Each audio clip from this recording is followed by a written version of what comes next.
నమస్కారం, నేను మీ వివేక్. అప్టేక్ జాబ్స్కి స్వాగతం.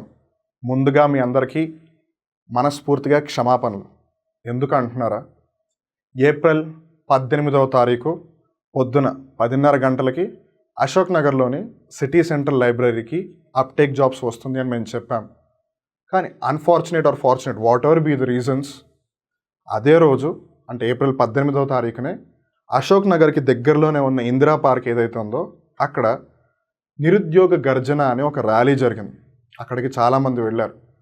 ఆ నిరుద్యోగ గర్జన అనేది అన్ఎంప్లాయ్మెంట్కి సంబంధించి, అలానే రీసెంట్గా TSPSCకి సంబంధించి ఏదైతే పేపర్ లీక్ అదంతా ఇష్యూ అవుతుందో వీటన్నిటికీ సంబంధించి జరుగుతున్న అంశం అది. అందుకని దానికి సంఘీభావం తెలుపుతూ, దానికి సపోర్ట్ చేస్తూ, అలానే పిల్లల లైఫ్ ఇంపార్టెంట్. ఇప్పుడు ఒకవేళ మేము ప్రోగ్రామ్ కండక్ట్ చేస్తే దానివల్ల పిల్లలకి ఏదైనా ప్రాబ్లం వస్తే అది అందరికీ సమస్య, ఎస్పెషల్లీ వాళ్ళకి, వాళ్ళ కుటుంబాలకి పెద్ద సమస్య. సో ఇలా ఈ అన్ని ఫ్యాక్టర్స్ని కన్సిడర్ చేస్తూ అనుకోని కారణాల వల్ల ఏప్రిల్ 18వ తారీఖు మేము ఆ ప్రోగ్రామ్ని, ఆ సెమినార్ని కండక్ట్ చేయలేకపోయాం. దానికి సంబంధించి మీ అందరికీ మరొకసారి క్షమాపణలు చెప్తూ ఏప్రిల్ 20వ తారీఖున అంటే ఎల్లుండి గురువారం రోజు అదే సిటీ సెంట్రల్ లైబ్రరీలో, అదే అశోక్ నగర్లో, అదే పొద్దున 10:30 గంటలకి అప్టేక్ జాబ్స్ వస్తుంది. సో ఛాన్స్ మిస్ చేసుకోకండి. బికాజ్ ఆల్రెడీ చాలామందికి తెలుసు. ఎవరైతే వాళ్ళు అక్కడికి వెళ్ళారో వీఆర్ ఎక్స్ట్రీమ్లీ సారీ, మనస్ఫూర్తిగా క్షమాపణలు మళ్ళీ చెప్తున్నాము. బికాస్ టైం అనేది అందరికీ ఊరికే రాదు. ఎక్కడెక్కడి నుంచో వచ్చిన వాళ్ళు కూడా ఉండుండొచ్చు. But because of the circumstances అందరినీ కన్సిడర్ చేసుకుంటూ, అన్ని సినారియోస్ని కన్సిడర్ చేసుకుంటూ ఇమ్మీడియట్గా, అంటే అన్ఫోర్సిన్ సినారియో కాబట్టి అప్పటికప్పుడు డిసిజన్ తీసుకోవాల్సి వచ్చింది. సో మీరందరూ కూడా మాతో ఏకీభవిస్తారని అనుకుంటూ గుర్తుపెట్టుకోండి, ఏప్రిల్ 20వ తారీఖు గురువారం పొద్దున్న 10:30 గంటలకి 10:30 AM city central library, Ashok Nagar, Hyderabad మిమ్మల్ని కలవడానికి వస్తున్నాము. సో డేట్ మర్చిపోకండి, మీరు కూడా రండి. కాంపిటేటివ్ ఎగ్జామ్స్కి సంబంధించిన అన్ని అంశాలు మనం అక్కడ డిస్కస్ చేద్దాం. సో మీరు మర్చిపోకుండా ఖచ్చితంగా డేట్ని గుర్తుపెట్టుకుని వస్తారని ఆశిస్తూ నమస్కారం. అప్టేక్ జాబ్స్కి స్వాగతం. మనందరం కూడా చాలా నిర్లక్ష్యం చేస్తూ ఉంటాం. నేను అన్నది కరెక్టే, మీరు విన్నది కూడా కరెక్టే. మనందరం మన జీవితాలకి సంబంధించి చాలా నిర్లక్ష్యంగా ఉంటాం. అది మేబీ బండి నడిపేటప్పుడు అయి ఉండొచ్చు, కారు నడిపేటప్పుడు అయి ఉండొచ్చు, రోడ్డు మీద ఇష్టం వచ్చినప్పుడు నడిచేటప్పుడు అయి ఉండొచ్చు, మన రాసే ఎగ్జామ్లు అయి ఉండొచ్చు, ఎగ్జామ్కి జరిగే ప్రిపరేషన్ అయి ఉండొచ్చు, కొన్నిసార్లు అది జీవిత బీమా, ఇన్సూరెన్స్ కూడా అయి ఉండొచ్చు. ఇవి కాకుండా ఇంకా చాలా ఎగ్జాంపుల్స్ ఉన్నాయి. ఆ ఎగ్జాంపుల్ ఇవ్వడానికి నాకు భయం లేదు. చెప్పిన తర్వాత మీరు భయపడతారని నేను ఆగిపోతున్నాను, అంతకుమించి ఏమీ లేదు. కానీ అండ్ ఎందుకు ఆ మాట అంటున్నాను అంటే, ఎస్పెషల్లీ మీకు ఒక ఫ్యామిలీ ఉందనుకుందాం. ఆ ఫ్యామిలీలో మీరు ఒక్కళ్ళే బ్రెడ్ విన్నర్ అనుకుందాం. అంటే మీరు ఒక్కళ్ళే సంపాదిస్తున్నారు. గుర్తుపెట్టుకోండి, బ్రెడ్ విన్నర్ అంటే ఎవరైతే సంపాదిస్తున్నారో వాళ్ళని ఆ పేరుతో పిలుస్తారు ఇంగ్లీష్లో. ఇప్పుడు వాళ్ళు సంపాదించకపోతే ఆ కుటుంబం నడవదు, ఆ కుటుంబానికి ఏమీ గడవదు. ఖర్చులు ఆబ్వియస్గా ఖచ్చితంగా ఉంటాయి. పిల్లలు ఉంటే మరిన్ని ఖర్చులు, ముసలి వాళ్ళు కూడా ఉంటే డెఫినెట్గా ఖర్చులు. So in any which way, if you are in middle age, అంటే కనీసం 18 సంవత్సరాల నుంచి 60 సంవత్సరాలు ఈ వయసు లోపల ఉంటే మీ మీద ఖచ్చితంగా ఎవరో ఒకరు డిపెండ్ అయ్యే ఉంటారు. అటు ఓల్డ్ ఏజ్ అయినా, ఇటు యంగ్ ఏజ్ అయినా. ఒకవేళ మీకు అనుకోని పరిస్థితులలో దురదృష్టవశాత్తు, అలా అవ్వాలని నేను ఎప్పుడు అనుకోను, కానీ ఇన్ఫ్యాక్ట్ ఎవరు అనుకోరు, బట్ దురదృష్టవశాత్తు ఒకవేళ ఏదన్నా జరిగితే, మీ ప్రాణాలకి నష్టం వాటిల్లితే, మీ మీద ఎవరైతే ఆధారపడి ఉన్నారో వాళ్ళ పరిస్థితి ఏంటి? ఎప్పుడైనా ఒక్కసారైనా ఊహించారా? కనీసం మీకు 30 ఏళ్ళు వచ్చాయి, 25 ఏళ్ళు వచ్చాయి, 35 ఏళ్ళు వచ్చాయి, ఏజ్ అంతేనా కానివ్వండి, మీరు ఆ మిడ్ ఏజ్ పాపులేషన్లో ఉన్నారు అనుకుందాం. మీరు ఉద్యోగం చేస్తున్నారు.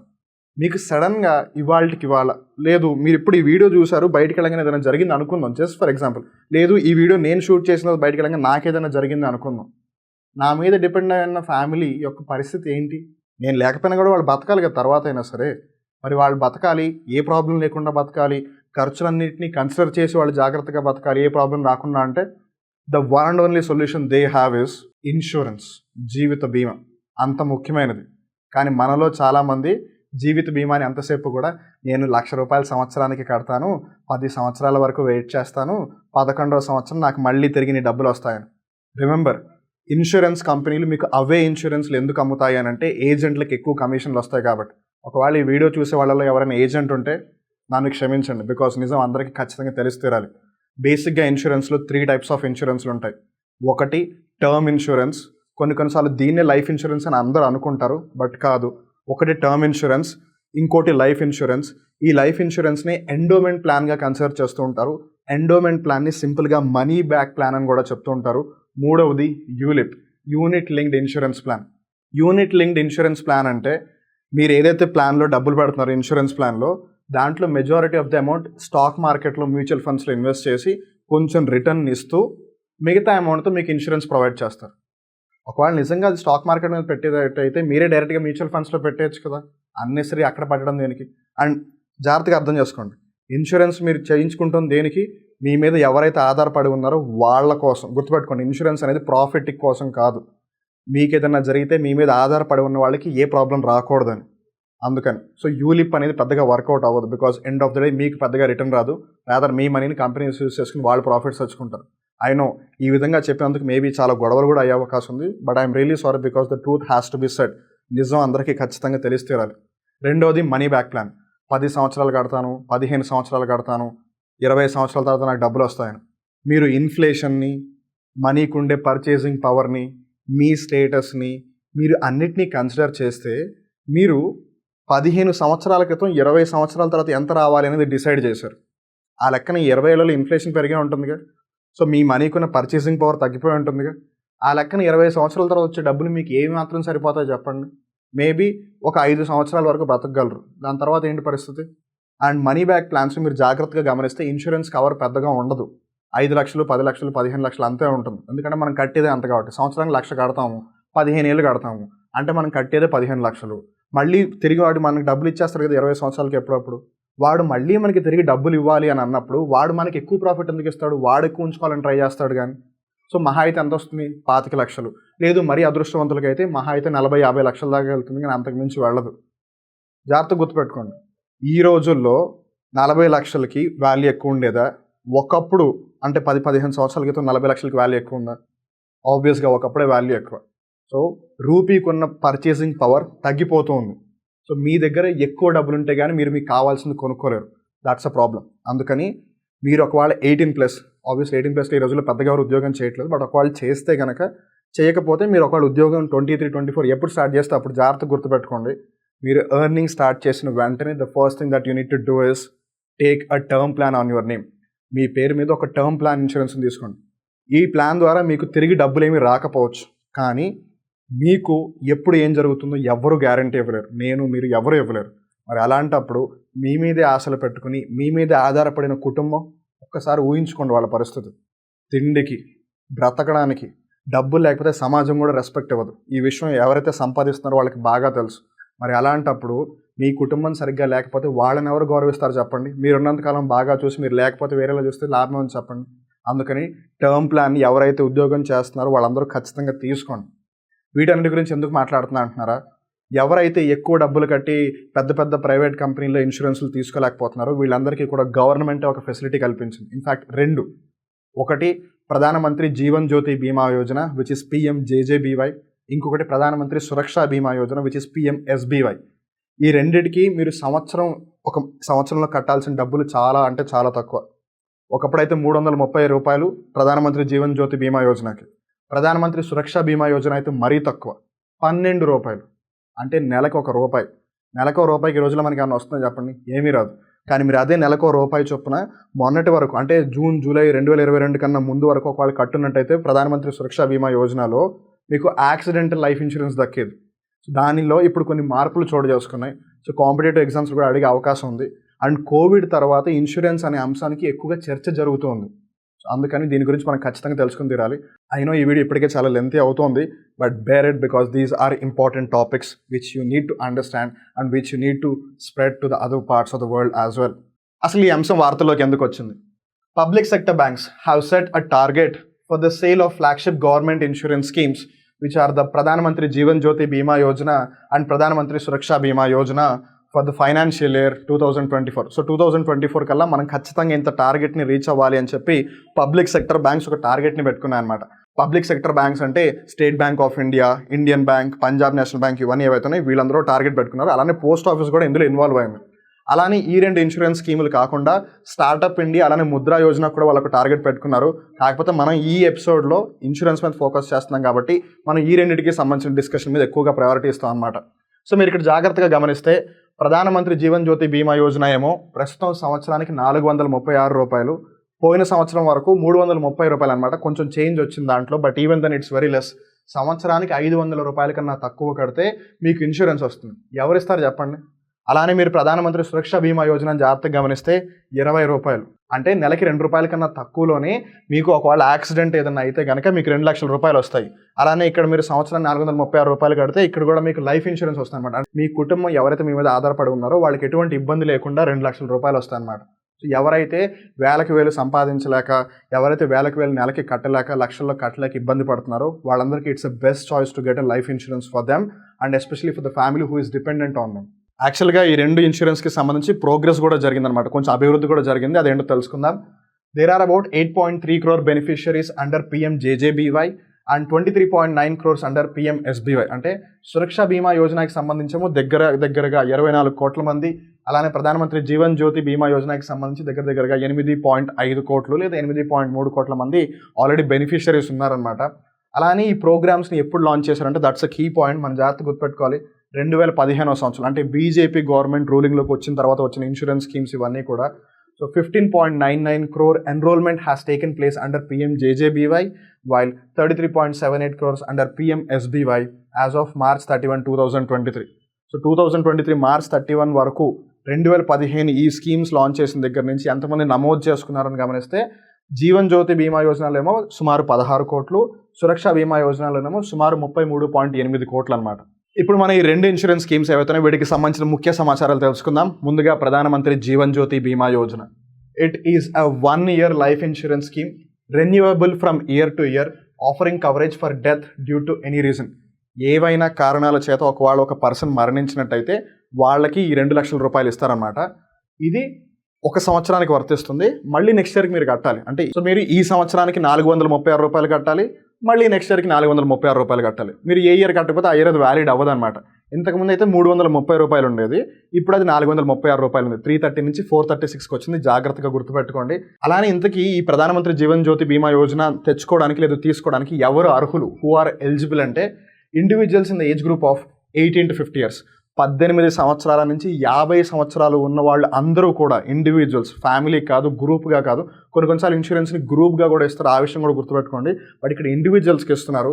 ఎవరికైతే బ్యాంకుల్లో కానీ పోస్ట్ ఆఫీస్లో కానీ ఒక సేవింగ్స్ బ్యాంక్ అకౌంట్ లేదా పోస్ట్ ఆఫీస్లో సేవింగ్స్ అకౌంట్ ఉంటే వాళ్ళందరూ కూడా ఇందులో నమోదు చేసుకోవడానికి అర్హులు అనమాట. People who join the scheme before completing 50 years, ఎవరైతే 50 సంవత్సరాలు పూర్తి కాకముందే ఇందులో join అయిపోయారో they can continue to have the risk of life cover up to the age of 55 years upon payment of the premium. Premium అంటే ప్రతి సంవత్సరం ఏదైతే 436 రూపాయలు కడుతున్నారో చూసారా, దాన్ని ప్రీమియం అంటారు.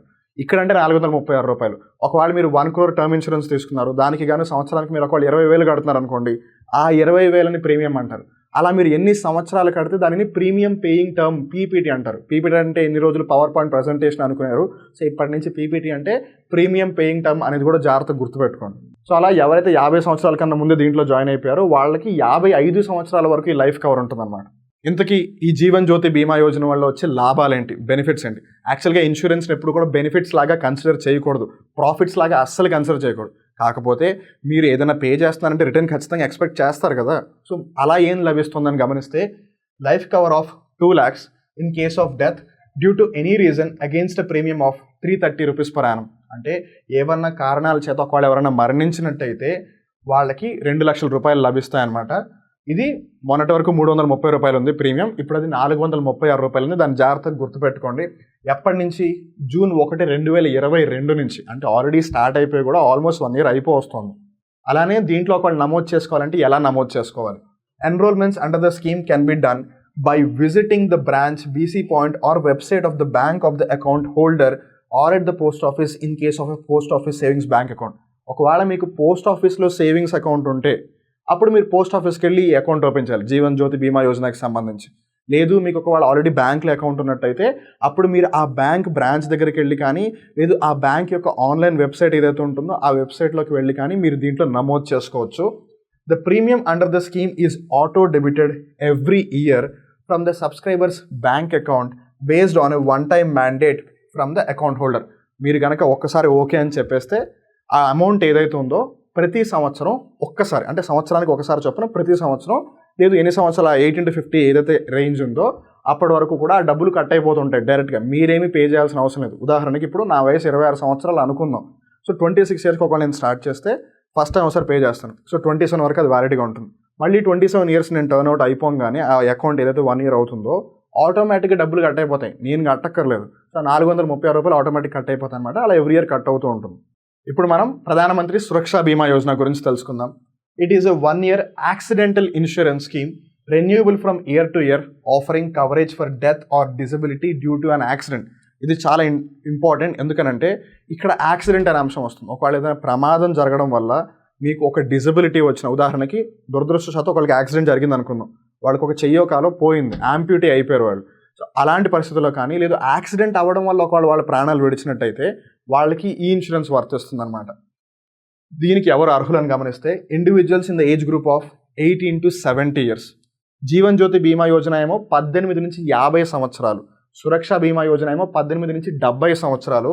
Having a savings bank or a post office account are entitled to enrol under the scheme. Same దాని ఎలిజిబిలిటీకి దీని ఎలిజిబిలిటీకి ఆల్మోస్ట్ సేమ్, ఓన్లీ డిఫరెన్స్ ఏంటంటే అది 18 to 50 years, ఇది 18 to 70 years. అలానే ఈ సురక్ష బీమా యోజనకి సంబంధించి బెనిఫిట్స్ ఏంటని గమనిస్తే accidental death come disability cover of 2 lakhs, 1 lakh in case of partial disability. ఒకవేళ మీకు అంటే ప్రాణాలు విడవకుండా ఆ పర్సన్కి డిజబిలిటీ వచ్చినట్టయితే పార్షియల్గా, అంటే ఒక చెయ్యో కాలో పోవడం లేదా ఏదైనా ప్రాబ్లం వస్తే అప్పుడు 1 lakh ఇస్తారు. ఒకవేళ ఆ పర్సన్ మరణిస్తే కనుక 2 లక్షలు ఇస్తారు for death or disability due to an accident. అది కూడా ఒక ప్రమాదం ద్వారా వస్తేనే, ఒక యాక్సిడెంట్ ద్వారా వస్తేనే. The finance ministry revise the rates from 12 rupees to 20 rupees for the ప్రధానమంత్రి సురక్ష బీమా యోజన ఫ్రమ్ June 1, 2022. జీవన్ జ్యోతి బీమా యోజన ఏమో 330 రూపాయల నుంచి 436 రూపాయలకి వెళ్ళింది. ఇదేమో 12 రూపాయల నుంచి 20 రూపాయలకి వెళ్ళింది. రిమెంబర్, రెండు కూడా సంవత్సరానికి ఒకసారి, నెలకే కాదు. అందుకని ఎవరైనా ఎఫర్ట్ చేయగలరు దీన్ని. ఎవరైతే పూర్ పీపుల్ ఉన్నారో, ఎవరైతే లోవర్ మిడిల్ ఇన్కమ్ కేటగిరీలో ఉన్నారో వాళ్ళందరికీ దీని గురించి చెప్పండి. అట్లీస్ట్ అలా అయినా సరే వాళ్ళ జీవితాన్ని బాగు చేసిన వాళ్ళు అవుతారు మీరు. సో ఎన్రోల్మెంట్ చేసుకోవాలి అన్నా సరే జీవన్ జ్యోతి బీమా యోజన లాగానే పోస్ట్ ఆఫీస్లో అకౌంట్ ఉంటే పోస్ట్ ఆఫీస్కి వెళ్ళి అకౌంట్ ఓపెన్ చేయాలి. అండ్ దానికి సంబంధించి లేదు ఒకవేళ మీకు ఏదైనా బ్యాంక్లో అకౌంట్ ఉన్నట్టయితే ఆ బ్యాంక్ ఆన్లైన్ వెబ్సైట్లో కానీ లేదా బ్యాంక్ యొక్క బ్రాంచ్లోకి కానీ వెళ్ళి మీరు అకౌంట్ ఓపెన్ చేసేయచ్చు.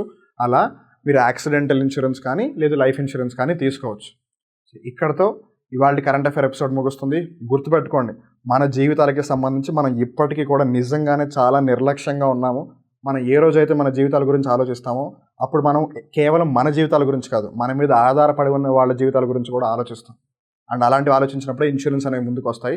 గుర్తుపెట్టుకోండి, నేను మళ్ళీ చెప్తున్నాను, ఇన్సూరెన్స్ ఇప్పుడు మీరు 5 రోజులు లేట్ చేసినా పర్లేదు, తీసుకోండి. కానీ ఒక మనిషి చనిపోయిన తర్వాత మీరు ఎన్ని కోట్లు ఇస్తానన్నా సరే ఎవ్వరికీ లాభం లేదు. ఆ విషయం జాగ్రత్త గుర్తుపెట్టుకోండి. అలానే ఇన్సూరెన్స్ని ఎప్పుడు కూడా ప్రాఫిట్ పర్పస్లోనో ఆ విధంగా చూడకండి. It's not an investment that you are making. మీరు లేని లోటుని భర్తీ చేయడానికి చేస్తున్నారు ఇన్సూరెన్స్ని. సో దాన్ని ఒక ఇన్వెస్ట్మెంట్ లాగానో, సంవత్సరానికి ఎంత రిటర్న్ ఇస్తుంది, ప్రాఫిట్ ఎంత వస్తుంది, ట్యాక్స్లు, వీటన్నిటిని ఆలోచించుకోండి దాంట్లో. మళ్ళీ ఇంకరోజు ఇంకో కొత్త కరెంట్ అఫైర్ ఎపిసోడ్లో కలుద్దాం. అప్పటి వరకు చూస్తూనే ఉండండి అప్టేక్ జాబ్స్. నేను మీ వివేక్. నమస్కారం.